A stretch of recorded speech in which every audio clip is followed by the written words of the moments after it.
My name is Jenna. I'm Greek. I was born in Germany and I grew up in a very strict, traditional Greek Orthodox family. We grew up almost as other Muslim families would raise their children. Our families wanted to guarantee that we would be brought up in a Christian way, in the Orthodox way. We always went for vacation all together, and we never split up for vacation. So family vacations were always very nice, and especially our very first vacation in the UAE about 13 years ago. I was like 12, 13 years old, and the first week we stayed in the country, we did a tour all over the UAE. And it was on a Friday when we were on the way to a souk. Suddenly the adhan came on for the Dhuhr time, for the prayer time. And everything stopped. People stopped their cars, took their prayer rugs and just go out and pray on the streets. The sound of the adhan was something that changed something inside of me. And subhanAllah, I don't know what it was, but it never left me, kind of. It changed something and it stayed. And I just wanted to know what it means, what it actually says. I was a person that I did not want to hear the subject death at all. I didn't want to hear about death. I used to leave conversations when it comes to death, and I never attended funerals. My uncle died in front of my eyes, taking his last breath, and that was the thing that changed a lot inside of me. I just started feeling that this life isn't exactly what I thought it is, and we're investing too much time and energy on things that could be gone in a second time. And because after the death of my uncle, I faced a time where I used to wake up 3 times in the night going to check if my father is breathing, if my mom is still breathing. Constant fear of death because you think that this is the end. That made me strongly start researching again about Islam. I researched before about other religions as well, but I could not find any truth in there or anything that will convince me. When I started reading about Islam, I found all the answers that I could not find in my own religion. The fact where I got really convinced was when I read the biography of Prophet Muhammad sallallahu alaihi wasallam. It reminded me so much of what we used to know and read about Jesus, Isa alayhi salam. So I started reading and this person seemed to be such a noble person with such amazing characteristics, with a personality that I think I've never read something similar like that before. After reading the biography, I was convinced that everything I know about Islam, I have to delete it and just start reading from zero onwards and get my own research and get my own facts about this religion, because obviously everything I knew before was wrong.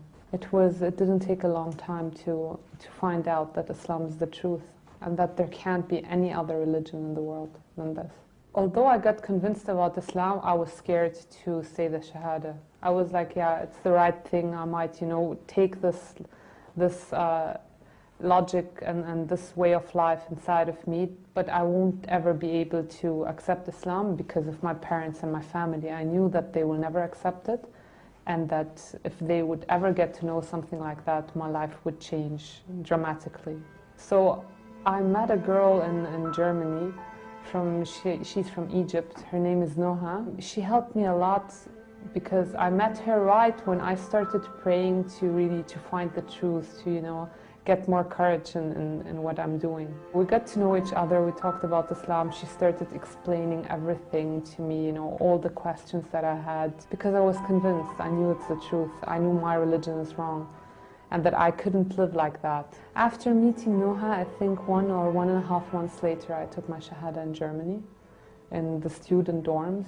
It was supposed to be just me and her, but somehow Muslim students get to know that someone is going to convert to Islam, so I had about 20 people in the room afterwards. So alhamdulillah, I had many witnesses. Alhamdulillah, I took my Shahada, and I will never forget that day, and I will never forget my first prayer. Going back home wasn't that scary as driving towards saying the Shahada. I think that day, my whole life, I mean, Shaitan was playing so much with my feelings. I think my whole life passed in front of me like a video stream.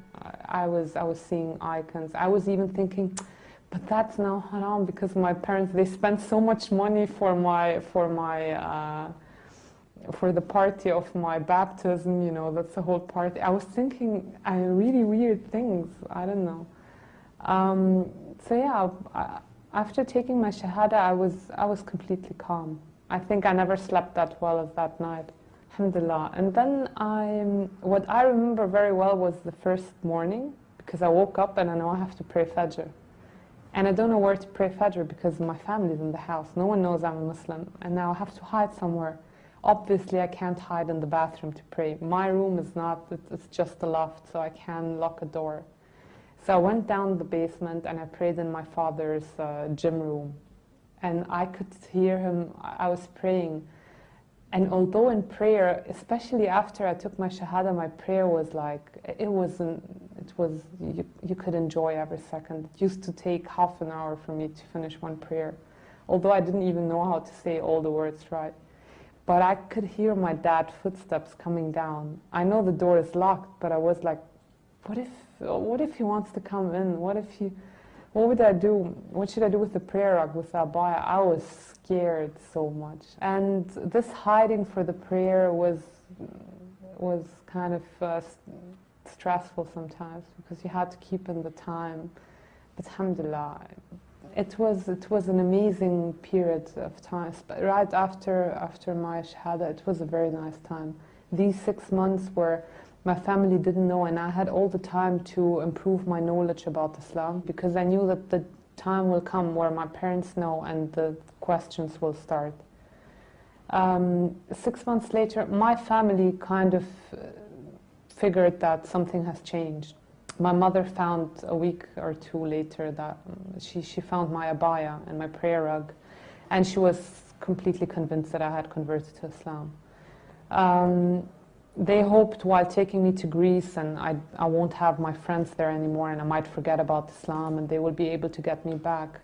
After they find out that I converted to Islam, my mother asked me to leave the house. She told me that I'm not their daughter anymore. She was crying and she was screaming. She was asking me how I could do something like that to them and how I could accept a religion like that, a bad religion, how I could leave Christ and accept something, a person like Muhammad who used to hit and do and wars and blood and things that is not true, and she doesn't know, she doesn't have knowledge about it at all. And in that stage she's so angry and you can't talk to her, you can't make her relax and calm down, and you just feel so helpless. And there is nothing worse than seeing your mother crying because of you, because of something that you decided to do in your life. So she asked me that day to leave the house. She gave me my things and she said I have to leave the house. She does not have a daughter. I died for them, and even if she dies, she does not want me to go and visit her in her grave. She doesn't want to have anything to do with me anymore.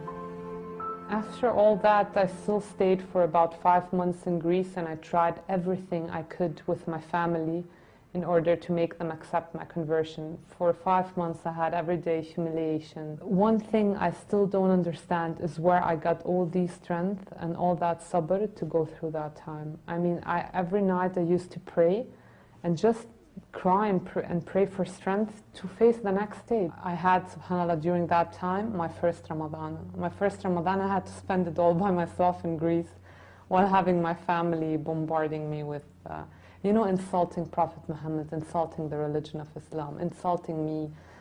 It's very difficult, and I never felt bad about, I never kept something like that inside of me. I forgave them for everything they did because I know that they don't know and they can't understand. And because of the media, which is the worst thing that's going on in the world at the moment, these people are afraid. My mother thought that I joined an organization. She was asking me, all these people that I have on the internet, that I'm chatting with, friends, where do they come from? Do I know? Did I join any organization? Do I have anything to do with terror? That's what she had in mind after she knew that I converted. I started thinking that I have to leave Greece. So I started looking for jobs in the Middle East, and I found a job in a German company here in Dubai. And that's how I came. I think I prayed a zillion istikhara before coming here, because it was a very big step, and I could not imagine my life all of a sudden on my own without my family. I was always depending on my family. I never worked in any other place than my family's businesses. And I felt that it would be very difficult. Of course, I did not tell my family anything. I just took an airplane and came. Hours before my flight, I told my sister that I'm leaving. So I just took an airplane and I came here with just a few euros in my pocket. And I don't know, honestly, again, where I got the strength and the courage to just leave everything and come. Alhamdulillah, I faced very difficult times. It was tough, but I never regret any step that I took in the path of Islam, never. And if it would happen again, I would do exactly the same things again. And I'm very happy I'm here, and I can live as a Muslim freely.